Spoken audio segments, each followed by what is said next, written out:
डकैत की दी हुई मौत बड़ी कसाई नुमा होती है। कराची का इलाका लियारी एक ज़माने में बॉक्सिंग, फुटबॉल, सकाफत, बहादुरी के नाम से पहचाना जाता था, मगर 1990 की दहाई से ये इलाका आहिस्ता आहिस्ता गैंगवार, सियासत, जुराइम का गढ़ बन गया। इन्हीं हालात में एक नाम तेज़ी से उभरा, रहमान डकैत। रहमान डकैत का असल नाम सरदार अब्दुर्रहमान बलोच था। वो लियारी की इन्हीं तंग गलियों में पला बढ़ा, जहाँ गुर्बत, बेरोज़गारी, तालीम की कमी, सियासी इस्तेमाल ने नौजवानों को लाहासिल रास्तों पर धकेल रखा था।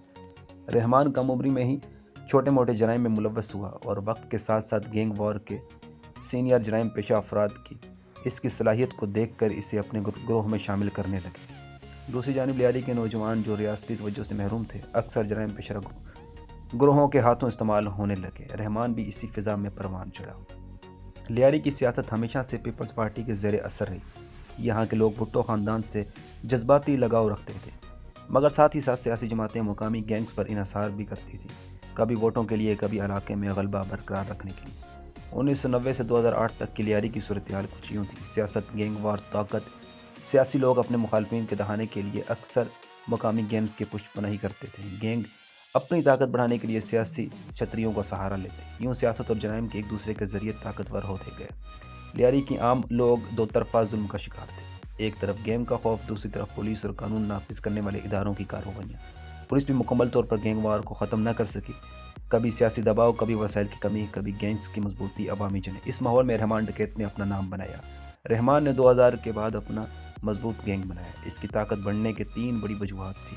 एक, रहमान ने लियारी के कई इलाकों में अपना निज़ाम कायम कर लिया था। हर आने जाने पर इसकी नज़र हुआ करती थी। गैंग के पास जदीद असलाह था, गाड़ियाँ थी, खुसूसी गली नेटवर्क था जिससे वो फ़ौरन गायब हो सकते थे। दूसरा, समाजी खिदमत, खौफ की सियासत। रहमान का अजीब तजाद था। एक तरफ वो दहशत, कत्ल, बत्ता, मंशियात जैसी सरगर्मियों में मुलव्वस था, दूसरी तरफ वो इलाके में गरीबों की मदद, राशन, दिफा जैसी सरगर्मियाँ भी करता था। इसी वजह से लियारी के कुछ लोग इसे अपना मुहाफ़िज़ समझते थे, मगर हकीकत ये थी कि इसकी खैर भी दरअसल ताकत बढ़ाने का हथकंडा था।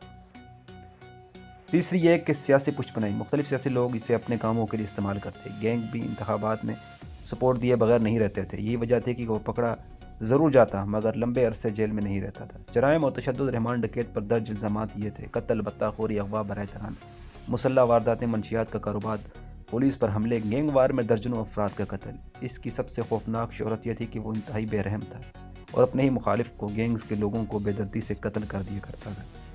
2000 से 2010 तक लियारी में मुख्तलिफ गैंग्स के दरमियान जंग जारी रही। रहमान डकैत ग्रुप, बाबा लाडला ग्रुप, दीगर छोटे छोटे ग्रुप। ये जंगें पूरे कराची को मुतासिर करती हैं। सड़कें बंद, बाजारों वीरान, फायरिंग, धमाके, अगवा। लियारी वालों की ज़िंदगी एक मुसलसल खौफ में बदल चुकी थी। इसी दौरान पुलिस के कई ऑपरेशन हुए, मगर कोई कामयाब ना हुआ। आखिरकार 9 अगस्त 2019 को कराची पुलिस एक बड़े ऑपरेशन में रहमान डकैत को हलाक करने में कामयाब हुई। इसी के ऊपर हालिया बनने वाली फ़िल्म, उसकी कहानी और रहमान डकैत की कहानी थोड़ी बहुत मिलती जुलती है, मगर इंडिया ने यह फ़िल्म पाकिस्तान को नीचा दिखाने के लिए बनाई थी।